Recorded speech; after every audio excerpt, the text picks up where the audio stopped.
Thanks very much. Once again, I want to extend my thanks for being here in this beautiful city, which I've never been to before. It's amazing. So I am a slightly different representative in that I'm a medical sociologist. So I'm interested in a number of different kind of questions and research questions around the impact of Alzheimer's disease.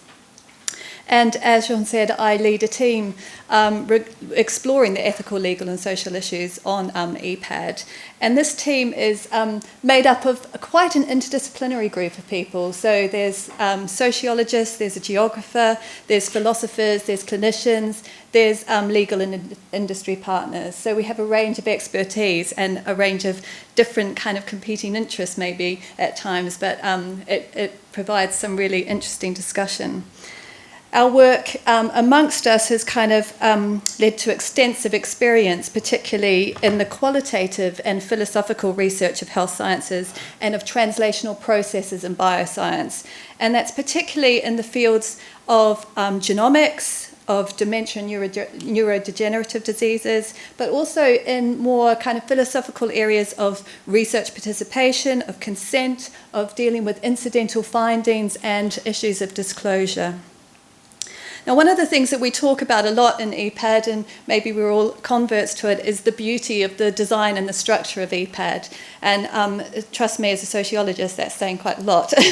But one of the things that is really, I think, important about this is the inclusion of an ELSI work package recognises the very important kind of need for including participant voices in translational work, particularly where we're dealing with such novel scientific endeavours.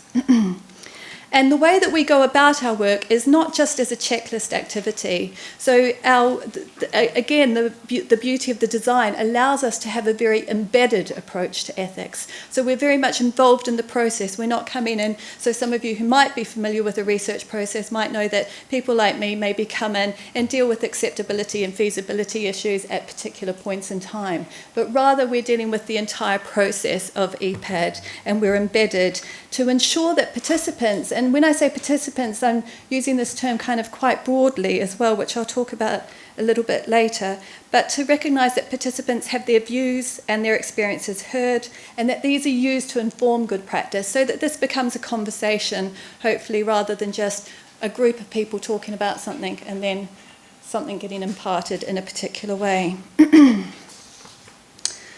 So it's an exciting opportunity for us in many ways, and it's a very unique opportunity to explore interaction and responsiveness to pertinent ELSI issues. And our goal is to give particular attention through empirical investigation to the implications of participation. So this slide just kind of outlines some of our key outputs that we're hoping to achieve in the next little while. The first is to provide ethics guidance, and we're doing that in a number of ways. So we're doing that through constant kind of liaison amongst the work packages. We're also doing that in terms of creating a document which will be an ethics guidance document, which is kind of looking to be fairly definitive about what it might look like to do research in this field in an ethical and social manner. We have created an independent ethics advisory board, so this is a group of experts from around Europe, and including the States actually, who are completely independent from EPAD. And we liaise with them. We also are conducting specific research, which I'll talk about a little bit later, into areas of risk disclosure and its consequences. It's been one of the things that is going to come up potentially with EPAD.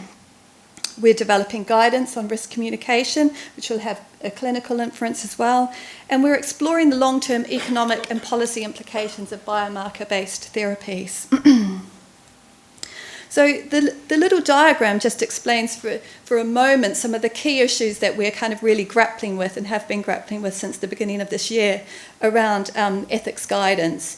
You'll see there disclosure comes up, consent, obviously, incidental findings, participation, and data governance and trial methodology. Obviously, as we've kind of talked about, the adaptive trial process being something that's particularly novel, I think, in Europe. It's been conducted in the States a lot. So in order to examine quite such diverse and complex processes as has been described already, and also the implications involved in the development and establishment of EPAD, a robust social science methodology is needed. Now, in some ways, obviously this is just a slide I'm not going to go through in detail, but this is just to flag up some of the literature and some of the policy work that has been done. And you'll see I'm mainly flagging up work here that has been done in Europe, but I'll talk about this in a little bit more detail soon. But from recent policy work and other participation work that's been conducted with individual cohorts, so we've conducted a number of kind of participation projects with some of the cohorts that will be involved in EPAD. We know that EPAD involves several critical themes requiring scrutiny. Now, obviously, medical research ethics is something that needs consideration. So the issues of recontact and reconsent, which when we're bringing cohorts together to develop a platform, there's the issue of reconsent for recontact that needs to be explored. The role and the purpose of PPI, so public participant involvement, is another thing that needs to be explored. As I've hinted at, the repurposing, and Simon mentioned the repurposing of observational cohorts to intervention, and I guess the associated issues of acceptability and feasibility of developments relating to that. So especially, say, where you're moving from an observational study to something that may mean that you're involved in experimental medicine in some way. The issues that have arisen, and again were nicely presented for us this morning, on data access and sharing and the role of public-private partnerships. Obviously not something that is necessarily easy and has been kind of well prescribed or well trodden before. But significantly, I think also there's the long-term implications of dementia concepts and disease experience, including early risk stratification. So if we are moving that profile back to kind of a asymptomatic or a pre-symptomatic stage, what this means for our understandings of dementia and experiences of the disease. And of course, this goes on in terms of work on adaptive trials and things like that. But while I want to kind of highlight that, as Simon said this morning, while Europe is leading the way in many ways in this sort of research regarding our knowledge of how people experience this, or the implications, the societal implications, the ethical implications, we know very little in terms of European research on some of these issues. So we have a lot of existing evidence in AD research that mainly comes from the States. Certainly it comes from the States regarding, say, the A4 trial, REVEAL, those sorts of studies which may be familiar to you. Also in terms of the work on adaptive trial methodology, it mainly comes from the States. We don't have a good cross-comparative kind of study that really explores kind of how these things are different across Europe. What we do know from the States is that it can be different in geographical areas within the States. So there's definitely room to say that it's going to be very different when we're dealing across national borders in Europe. So these issues that I've kind of presented so far are going to appear and reappear throughout the EPAD journey for participants. So this is just to explain how Work Package 8, so our work package, kind of is working across, as you've seen, the move from parent cohort to register to cohort to trial. Obviously, the issues of participation, and this is where an embedded ethics is kind of quite a unique approach, is not something that just happens once. People don't participate at that moment just of consenting. The same with consent. Consent is not something that occurs just once. So in terms of the EPAD journey, there's their consent into the parent cohort and that whole process and their alignment there, but then a move through register, potentially a move into the cohort and potentially a move into trials. So consent is going to be a stage thing and may differ and will change throughout the process and may be experienced differently. So one thing we do know about cohort involvement is we've had some interesting studies where one of the cohorts in the UK, particularly the PI of the cohort, was expressed to me recently her distress when she found out that some of the participants in her cohort were actually participants in one of the other cohorts as well, and probably in UK Biobank as well, and therefore what this means in terms of cohort identity and what that meant for her as a PI in terms of how she described her cohort. But what Simon said this morning is we do know that many of these participants are very research willing and therefore are often give a lot of their time, are often involved in numerous studies, and so we need to keep an eye on things like that as well. So participation disclosure is something that I want to talk about at the end and focus on, because disclosure is going to again happen at different points, or is it what gets disclosed at what point? Does anything get disclosed? When do we disclose, and what are the implications of disclosure? So I think what I'm trying to highlight with this slide is that the process of EPAD allows us, I think, a unique opportunity for responsiveness and exploration of these issues as well. So taking this last issue of disclosure as an example, and given I'm the last speaker, hopefully to start to facilitate some of our discussion, I want to talk a little bit about some of the preliminary research, the empirical work that we're doing. And you'll notice the title of this is Subject Panel, so I was delighted this morning when the session ended about the importance of particularly establishing a panel where participants can be involved. I don't like the term subject panel, we are changing that to participant panel. But part of this initial work is to, to work out how to include potential participants' voices, but also I want to highlight there's a really kind of functional task being occurring here, but there's also a research task that's occurring at this point in terms of the establishment of the subject panel.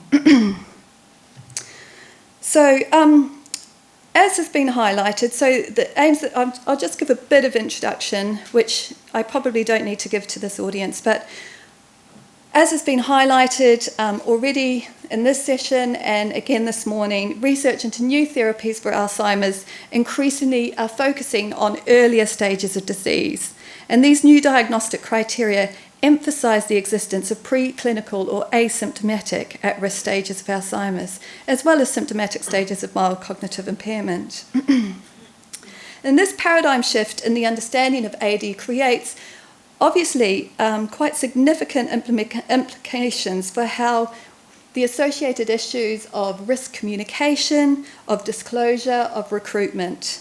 And these have quite specific implications potentially for patient experience, for clinical practice in Alzheimer's disease. In particular, they raise issues associated with the communication of risk and susceptibility related to a late onset chronic illness for which there's currently no effective preventive therapies. Now, the implications of disclosing information related to Alzheimer's have been discussed throughout the clinical literature, and many of you will be very, very familiar with this, specifically the literature over the last 2 decades. But this conversation is primarily focused on the communication of risk around genetic susceptibility genotypes, obviously ApoE4, which has been mentioned a few times.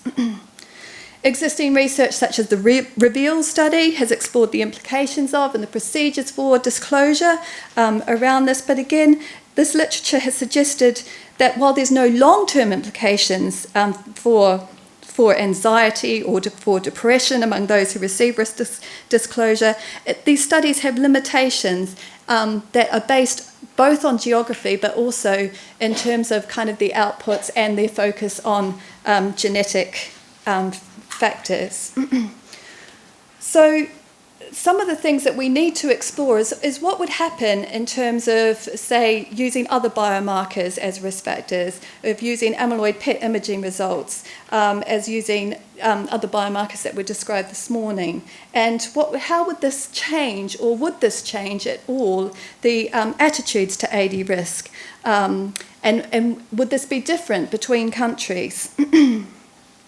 So what we're going to do is a study to explore this issue of disclosure around kind of these different models of assessing risk or identifying risk at the population level through a series of workshops with potential participants and another group, which I'll just describe. This is going to have both a pre and post EPAD cohort recruitment. So this is happening pre any recruitment into EPAD, into the cohort, and it's also going to have a post period too, where the research will continue once people have been recruited and through the establishment of a subject panel who will continually feed back in terms of their experience to EPAD in general. But the phase one is this research into risk disclosure, which has been called Approaches to the Communication of Alzheimer's Disease Risk, or ACAR. Now you'll see here that part of what we're doing here is a series of research at this stage in the UK, in Spain, in Sweden, and also with the Alzheimer's Europe Expert Working Group. There will be potentially some other groups included in that. So we're going to recruit between 30 to 40 people from cohorts that have already been identified as parent cohorts for EPAD, so potential participants, to conduct a series of focus groups with them. Now, prior to the focus group, they'll be sent a workbook or a little document or that will outline some of the key kind of developing issues in this field, so that people are not coming to the workshop feeling like, well, we don't know what this is about, we don't know what to discuss, so that people can come and they've got a discussion point to start with. And then, so that's the standardised pre-information. I'll have the focus group, and then there'll be a period afterwards which will be an online discussion for reviewing a disclosure approach and feeding into that rather specifically. So that's just to explain that process. Now, some of the questions that we will be conducting, and I want to leave us with for discussion, these are some of the questions that we'll be discussing in the first instance with some of the participants. But does doing research on earlier stages of disease, what does this mean in terms of telling otherwise healthy people that they are at increased risk of developing Alzheimer's? So what do people understand to be the main potential implications of the disclosure of Alzheimer's disease risk status? How is this disclosure of risk similar or different from that of a diagnosis? And again, what care should be provided to people who are told they're at risk, and does the meaning of information about dementia differ based on the type of information being given? So is this different than learning the risk to other diseases like cancer or heart disease? So what will this add to what we know? Just to finish, it's important to highlight, as I've said before, that there seem to be very few negative implications of learning genetic risk, but we don't know for other types of tests. What we know is mainly through Americans, and we're focused mainly on psychological impacts. So there's a lot to earn here, and so the key questions then become, what are the potential implications of learning Alzheimer's risk status? Are these different for non-genetic tests? And how do they differ in different countries? And what would people expect to happen after disclosure? I'll leave it there for discussion. Thank you.